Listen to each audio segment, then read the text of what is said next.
박규락 교수입니다.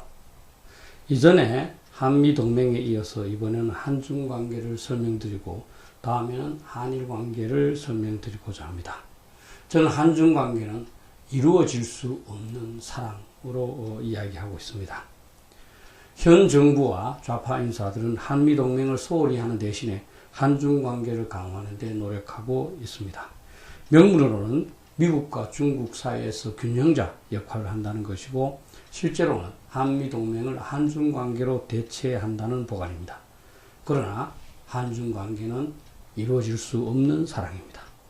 결혼관계에 비교해보면 한국과 미국은 동맹관계로서 결혼했다고 할 수 있습니다. 북한과 중국 역시 동맹관계이기 때문에 결혼관계입니다. 이러한 구도 속에서 한국이 중국에 접촉하는 것은 외도에 그칠 수밖에 없습니다. 한국이 미국과 이혼을 할 수 있습니다. 그러나 중국이 북한과 이혼하지 않을 것이기 때문에 결국 한국과 중국은 결합할 수가 없습니다. 만약 중국이 북한과 파혼할 것으로 기대하여 미국과 먼저 파혼한다면 오갈 데 없는 신세가 될 뿐입니다. 일부 국민들은 2008년도에 중국과 체결한 전략적 협력 동반자 관계에 기대를 걸고 있지만 그로부터 2년 뒤인 2010년 3월 발생한 천안함 폭침 사건과 11월에 발생한 연평도 포격 사건 때 중국은 북한을 일방적으로 옹호하였습니다. 아무리 북한이 나빠도 파혼할 의사가 전혀 없다는 것을 과시한 것입니다. 또한 중국은 북한에게 상당한 영향력을 행사할 수 있지만 북한의 비핵화를 위해서 전혀 협조하지 않고 있고 오히려 유엔 경제 제재의 허점을 잘 활용을 해서 북한을 지원하고 있습니다. 중국은 만약 북한이 한국을 공격한다면 이를 허용할 뿐만 아니라 6.25 전쟁 때처럼 북한을 지원하기 위해서 군대를 보낼 가능성도 있습니다. 상황이 이러함에도 현 정부의 주요 인사들은 중국을 한국 편으로 만들 수 있고 그렇게만 되면 북한의 핵 포기도 가능하고 자주성도 보장할 수 있다고 주장하고 있습니다. 너무나 비현실적인 상황 인식이라고 하지 않을 수 없습니다. 짝사랑의 대부분은 비극으로 종결된다는 점을 알 필요가 있습니다. 2008년 한국이 중국과 맺은 전략적 협력 동반자 관계는 아무 의미도 없는 수사에 불과한 관계입니다.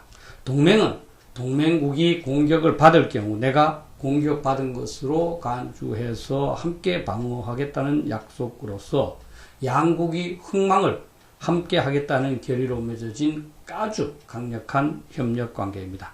그러나 동반자 관계는 국가 간의 상호 협력이 중요하다, 협력을 증진하자는 점만 강조할 뿐이고 아무런 의무조항도 없는 관계입니다.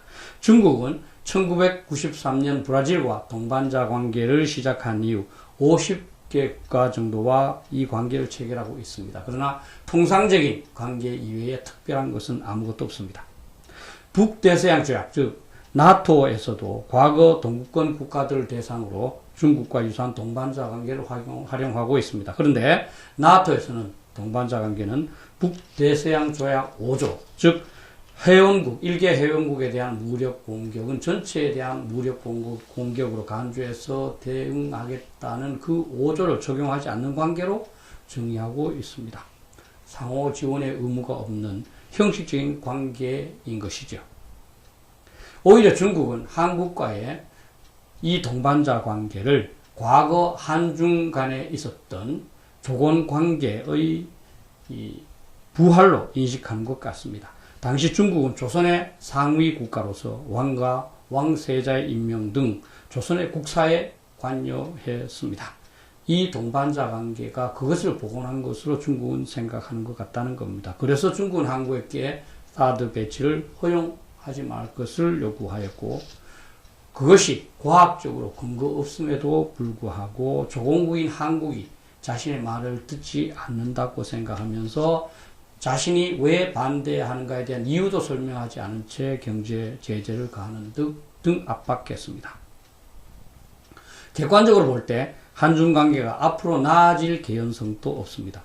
어떤 국가 간의 관계가 좋아지기 위해서는 최소한 공통의 위협이 존재하고 상호 기대되는 이익이 있으며 서로가 신뢰해야 합니다. 그런데 한국과 중국 간에는 그러한 것이 거의 없기 때문입니다. 우선 공통 위협의 경우 중국이 위협으로 인식하는 국가는 미국, 러시아, 일본일 겁니다. 그러나 이들은 한국에게는 위협이 되지 않을 뿐만 아니라 미국과 일본은 한국의 동맹 또는 우방국입니다. 한국에게 가장 직접적인 위협은 북한인데 북한은 중국은 북한과 동맹관계에 맺고 있어서 이를 위협으로 생각하지 않습니다. 공통 위협이 없는 겁니다. 한국과 중국이 안보적으로 협력할 경우 이익을 한번 생각을 해보겠습니다. 그런데 특별한 이익은 없고 한국은 한미동맹을 상실하지 않을 수 없습니다. 그런데 한국은 한미동맹으로부터 누려왔던 모든 안보적 경제적 이익을 포기해야 하고 이것이 중국과의 관계를 통해서 기대되는 이익보다 크다고 보기는 어렵습니다. 여러분들한테 재밌는 얘기가 될지 모르겠습니다만 군대에서는 속았다 소대장, 죽었다 중대장, 됐다 대대장, 열렸다 연대장, 살았다 사단장이라는 말이 있습니다. 사실은 소대장과 중대장이 제일 힘들다는 거죠. 저는 사실 이 중에서 죽었다 중대장이 가장 실감은 납니다. 사실 저는 중대장 때 너무너무 힘들다고 생각을 했거든요. 제가 73kg으로 중대장 시작했는데 제가 61kg으로 마쳤습니다. 사실 중대장은 그 병사라고 동고동락 해야 될 뿐만 아니라 또 이제 그 현장에서 모든 것을 통제하고 또 책임을 져야 되기 때문에 그만큼 무겁습니다. 그래서 중대장이야말로 가장 정체에서 가장 중요한 거죠. 그래서 죽었다 중대장. 저는 실감을 하면서 지금 또 사실은 그 대위 계급장 달고 있는 후배들을 보면 굉장히 안쓰럽게 생각을 합니다. 중국과의 관계에서 가장 문제가 되는 것은 저는 신뢰성이라고 봅니다. 1592년 일본이 조선을 침략하였을 때 명나라는 이효성을 총사령관으로 해서 5만 명 정도의 군대를 보냈습니다만 조선을 하대하였을 뿐만 아니라 불성실하게 전쟁을 수행해서 7년 동안 조선을 전화에 시달리게 했습니다. 1882년 이모군란을 진압하기 위해서 3,000명 정도의 청나라 군대가 조선에 진주했습니다만 내정 간섭만 일삼았습니다. 누구도 한미동맹을 포기하면서까지 한중관계를 개선해야 한다고 말하지는 않을 겁니다. 그런데 한미동맹을 포기하지 않은 채 한중관계를 증진하기는 어렵습니다. 한국이 아무리 그렇게 해도 중국이 수용하지 않기 때문입니다. 그런데 한국은 미국을 멀리하면서 중국과 일방적으로 가까워지고자 노력하고 있습니다. 짝사랑이죠. 그 짝사랑의 피해는 당연히 한국일 겁니다. 한중관계 정확한 인식을 위해서 사드 배치에 대한 중국의 반대와 경제 보복을 상기해 볼 필요가 있습니다. 원초적으로 사드는 북한의 미사일을 공중에서 요격하기 위한 방어용 무기로서 중국이 그 배치를 간섭할 사항이 아닙니다. 아직도 루머를 믿는 사람이 있지만 사드가 중국이 미국으로 발사하는 ICBM을 요격하든가 또는 중국의 군사활동을 탐지하는 것은 근거 없는 말입니다. 그렇다고 해도 동맹국인 미국의 무기를 동맹국인 한국이 배치하는 것을 중국이 이래라 저래라 할 수는 없습니다. 그것은 내정 간섭입니다. 여기에 대해서 경제 보복까지 가하고 있으니 그거는 비난하지 않을 수 없는 지나친 조치입니다. 그럼에도 불구하고 현 정부는 중국 정부의 잘못은 따지지 않은 채 사드 배치의 불가피성을 중국에게 이해시키거나 중국의 반대를 무마시키는 데만 노력해 왔습니다. 이것이 바로 짝사랑의 비애가 아니고 무엇이겠습니까? 한국이 이렇게 굴종적인 태도를 보이니까 중국이 더욱 만만하게 봐서 더욱 말도 안 되는 요구를 지속했을 가능성도 있습니다. 만약 한국이 짝사랑에서 벗어나 초기부터 단호하게 사드 배치를 허용하고 중국의 요구를 일축했더라면 현재처럼 사안이 복잡해지지 않았을 겁니다. 일본이 미국 X밴드 레이더를 배치하겠다고 했을 때 중국은 지역의 평화와 안정에 도움이 안 된다며 반대했습니다. 그러나 일본이 그것을 이런 지하에 거부하면서 단호하게 추진하자 중국은 더 이상 아무 말도 하지 않았습니다. 박근혜 정부가 지나치게 좌고우면함으로써 문제를 키웠고 현 정부는 그보다 더 나아가 중국의 반대에 전전긍긍하는 태도를 보이고 있습니다. 2017년 11월 문재인 대통령이 중국을 방문해서 혼밥을 하면서 낮은 자세로 중국의 화를 풀려고 한 것이나 사드 추가 배치, 미국과의 미사일 방어 협조, 한미일 안보 협력의 세 가지를 하지 않겠다는 소위 3불에 합의한 것은 너무나 굴욕적입니다.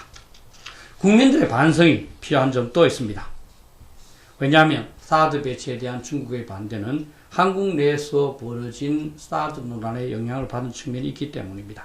한국에서도 사드가 중국의 ICBM을 요격할 수 있고 그 레이더가 중국의 군사활동을 탐지할 수 있으며 따라서 사드를 배치하게 되면 한국은 중국과 미중 간의 전략적 경쟁에서 입장이 곤란해질 거라는 주장이 만연했습니다. 그러나 이것은 사실이 아니다. 그런데 이것이 중국으로 전달돼서 중국의 반대를 촉발한 점이 있다는 겁니다. 앞에서도 말씀드렸지만 기술적으로 사드는 중국의 ICBM을 요격할 수 있는 속도와 고도에 미치지 못합니다. 레이더의 탐지 범위도 1000km에 불과해서 중국까지 가지 못합니다. 이 모든 것들이 루머인데 이것으로 해서 중국이 한국을 압박하고 한국의 내정 간섭을 일삼으니 답답한 것입니다. 70년 가까이 한미 동맹을 계속해옴에 따라서 한국 내에서 변화에 대한 호기심이 발생하는 것은 이해할 수 있습니다. 그러나 중국과의 안보 협력으로 한미 동맹을 대체할 수는 없습니다. 중국은 한국의 적인 북한과 동맹 관계이고 한국은 중국의 경쟁국인 미국과 동맹 관계이기 때문입니다. 어떤 측면으로 봐도 이루어질 수 없는 사랑입니다. 실제로 2010년 발생한 북한의 천안함 북침, 연평도 포격, 사드 배치 등에서 한국의 짝사랑이 철저하게 드러났고 한국은 짝사랑의 비애를 느껴야 했었습니다. 이제 한국은 한중 관계의 현실을 있는 그대로 냉정하게 인식해야 합니다. 중국과의 동반자 관계로 한미 동맹을 대체할 수는 없습니다. 경제적 협력이나 북한에 대한 영향력 확보 차원에서 중국과의 지속적 관계 개선은 필요합니다. 하지만 안보 차원에서 미국을 대체할 수는 없습니다.